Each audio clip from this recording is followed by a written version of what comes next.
Welcome to official blog. موزے خواتین و حضرات، ایک رات میں 2 دفعہ ہم بستری کرنے سے کیا غسل کرنا ہوگا؟ بیوی سے متعدد بار ہم بستری کرنے کی صورت میں غسل کرنے کا شرعی حکم۔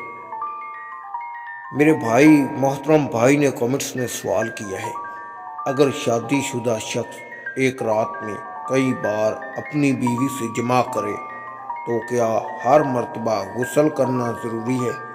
رہنمائی فرمائیے۔ تو پیارے محترم بھائی، بیوی سے متعدد بار جماع ہم بستری کرنے کی صورت میں آخر میں صرف ایک مرتبہ غسل کر لینا کافی ہے۔ ہر بار غسل کرنے کی ضرورت نہیں، البتہ درمیان میں وضو کر لینا بہتر ہے۔ اور اگر آپ کو یہ ویڈیو پسند آئے تو اسے ایک لائک ضرور کیجیے۔ آپ کا بہت شکریہ۔